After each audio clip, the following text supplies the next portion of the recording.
Okay, so as I've been documenting for the last 5 years, the same cycle, every single time it feels like it's been interrupted or like the proper authority has gotten involved to prevent it from continuing or repeating, it feels as if someone is incentivized with money, financial gain, or some other reason, some other, really motivating purpose to get people to engage again. And what I mean by that is, let's discuss it.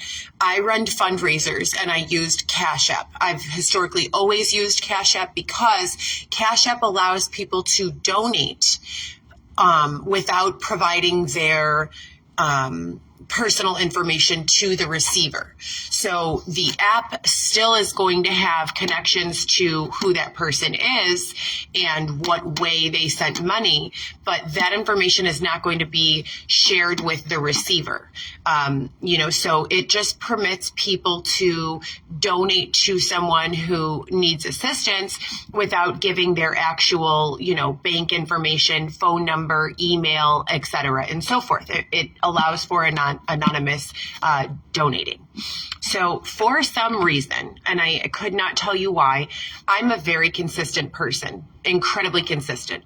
When it comes to my branding, my hashtags, I do that on purpose with intention so that for investigators, for advocates, for anyone who is genuinely interested in knowing truth and finding ways to assist, in my opinion, if we have to be hiding the way that we help people, it's not really help. It's a hindrance. So in my opinion, even if doing something off label is the best answer, we need to do it anyways, and we need to own it. And we need advocacy for why the decision was made, et cetera, and so forth. Now, when I'm receiving donations and fundraising on my own behalf and on behalf of my significant other or my children, I need to be able to receive the funding. The funding is always going directly into my bank account. Okay. So there is nothing weird or crooked or undocumented or, there are no shortcuts being taken by utilizing this method of accepting donations. Now, on top of all of the services that I am being forced to do by extortion, that I'm participating in, i.e. task services and many other services, therapeutic services, lots of services that require some sort of assistance for logging and electronic purposes, homeless outreach, and all of these things. That I have to participate in or have been participating in for the last 5 years with very little progress being made. I've solved these issues and I've solved them publicly, even on Facebook. I just wrote up an issue that I could resolve with relatively no money, with relatively no initial investment. I mean, how much does a Blink camera cost, right?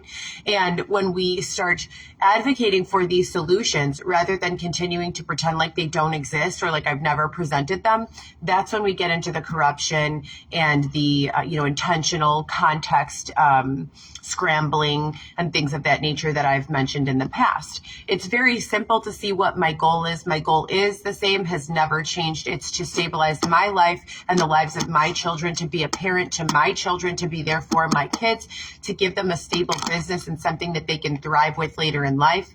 To protect them, to love them, to cherish them, to be present with them, available to them, provide them with a safe living space that they don't have to feel, they don't deserve or they're unwelcomed in. And all of the things that I needed when I was growing up and that other children need, that is my job to do for my children. Okay, for my children, Viviana, Lewis, Alexis, and Weston.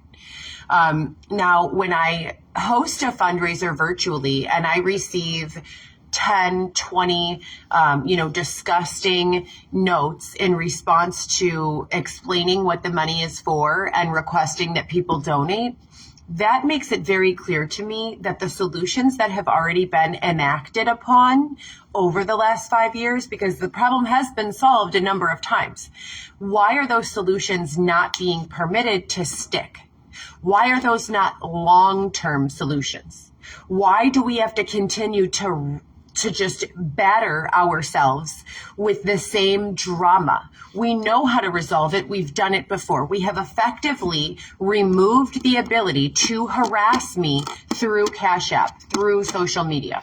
Why is it that service, which should be automatically integrated into any software. It should be law in the United States of America that no app or software can be built without these protective measures, because I, as an adult, have been severely impacted in a very negative way by the hatred and the abuse and the harassment and the physical separations from my family and the lies and the slander and the libel. All of these things are punishable in law, but in any, civilized world law. They're illegal. We're in a first world country. Slander, libel, stalking, and harassment are illegal. Not only are they illegal, they are grounds for civil lawsuit with a handsome payout. So what is going on when 5 years of solving the same problems is not resulting in any pay, is not resulting in any sort of stability, is not resulting in any of my goals being met? What is going on? And who is going to be responsible for calling these things out? Because it's exhausting.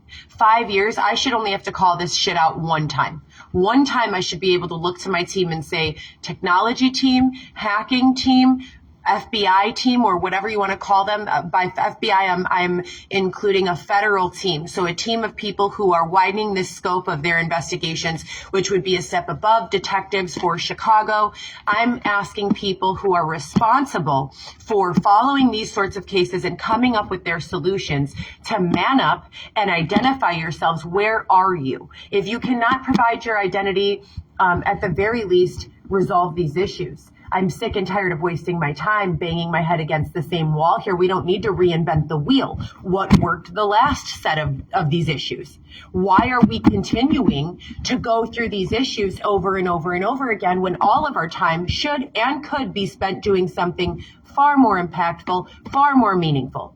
I'm not interested in sitting around here complaining about all of this stuff. I'm interested in resolving these issues. That's it. This is exhausting. It's exhausting for everyone. How do you think my children feel hearing their mother say the same thing over and over again? It's exhausting. So when we're talking about these applications being built, there need to be some sort of regulation federally that says if you're going to launch an app in the country, the United States of America, it must meet these bottom line safety needs, period. We don't need to continue to fund a civil court for slander and libel, at least not for electronic means, if we can get in front of it. If someone is slandering and libeling someone's business in old school methods, then that's a different, set of circumstances. But we have the technology to prevent this. We have the technology to build in any API, Facebook, Instagram, Cash App, PayPal, Venmo.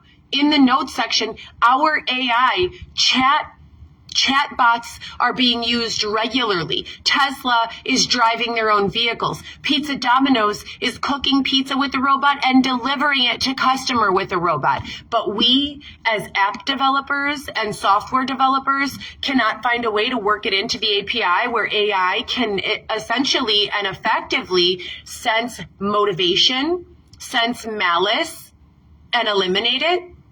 Yes, we can. And I'll tell you why we can. If you go over to any one of these blog sites, they have moderators who are preventing people from writing positive things about me. If you go on there and write Heather should kill herself, it posts with no problem. But if you go on there and write Heather is a good mother, she's never had a drug problem, all of this has already been proven in court, she's intelligent, effective, and well loved and liked in society, and you try to click post, it says this comment cannot be posted. Where is the regulation, United States of America?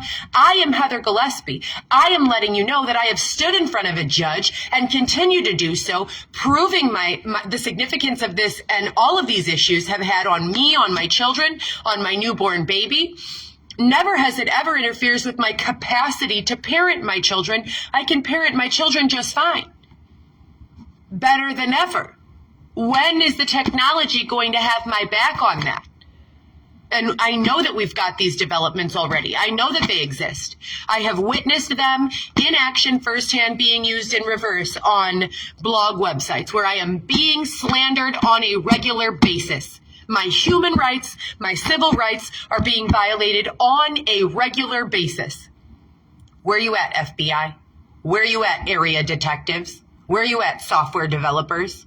I am Heather Gillespie. I have been telling the same tired, stale story, not because I want to, not because it's fun for me, not because I profit from it. The opposite. I am suffering from oppressive circumstances where I am not being permitted to earn my own income because of this slander. I am not being permitted to live in a safe environment because of this slander. This is unlawful. This is inhumane. This is unconstitutional, and I'm tired of talking about it. Please keep this on the record. August 6th, 11 a.m., Heather Gillespie, one Heather, GEEHLG, forever _ VLAW, VLAW, which is an acronym for Viviana Lewis, Alexis Weston, GoPro Solo, Heather GoPro Solo, all my tags, all my handles, all my hashtags. You can Google all of that I've been speaking about very openly for the last 5 to 10 years. Have a great day, guys.